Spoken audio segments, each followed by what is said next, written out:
This is my 1967 BSA Thunderbolt. Very, very, very nice bike. I bought this bike in 1982 from the estate of the original owner. It had been purchased new in Detroit by a retired man. And it had, when I purchased it, 1,000 miles on it.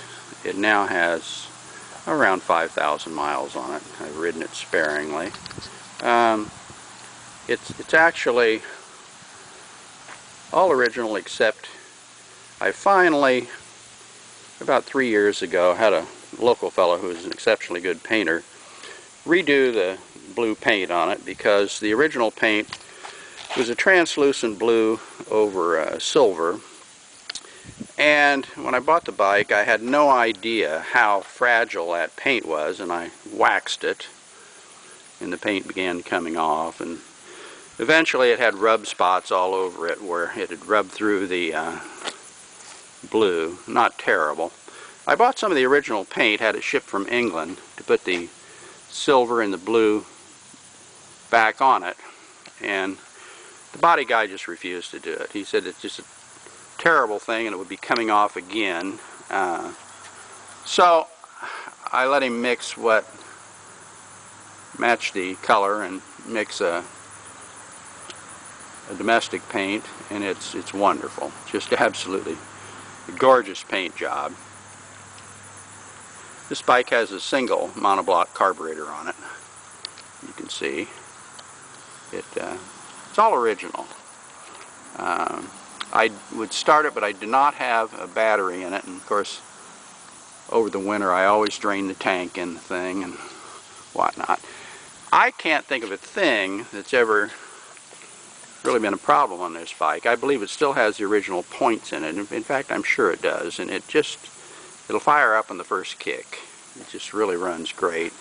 Electrics work great. Just a really, for me, it's just an incredibly pleasurable bike to ride, and a beautiful bike, I think, and something that's really hard to find in a condition like this.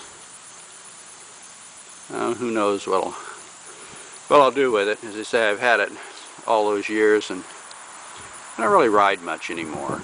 A little bit around the country roads here, but not a lot. Every ride anymore seems like a suicide mission. So it's just a great bike, though. Detail, you know, just it has. Of course, he put new decals. I ordered new decals, and he did those, and then clear coated, and put the tank striping, hand striped again the fenders and the tank. Didn't use decal striping on it. And there's the ubiquitous spot on the muffler here where it's been hit by the Kickstarter at some time or other. I don't know when that was. I didn't do it. Well, I probably did do it. When the bike, when I got it, the dealer had put really nice windshield and turn lights on it. I took the windshield off and sold it, and kept the turn lights. Kind of a nice addition on a 60s bike. I tucked them in a little different than they were originally. They were out a lot farther than the in front than I have them now. Really, just really a great bike. And it has 4,735.9 miles on it since 1967. Inside the tank's perfect, of course, because I always drain it. Never have any rust in my bike tanks. So if somebody is interested in detail of what an original 1967 Thunderbolt looked like, I can only remember ever changing one screw on the whole bike, and that was one of these little set screws underneath the gas shutoff. fell out. I couldn't find it, and I put a different screw in that. They're a tapered screw, locked down. But other than that, I think as far as I know, every nut and bolt on the thing's original.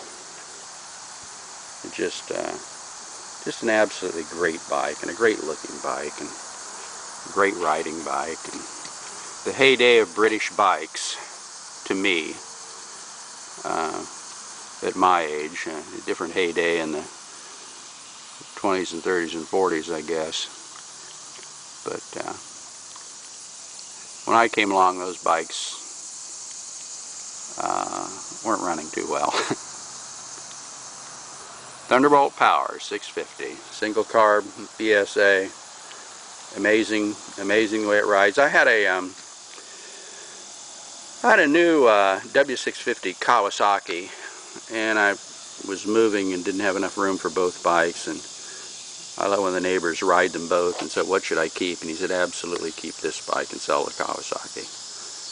It just a whole different world of feel and handling, and I really liked the Kawasaki. It only had, I think, 1,100 miles on it when I sold it. So there you have it, 67 Thunderbolt.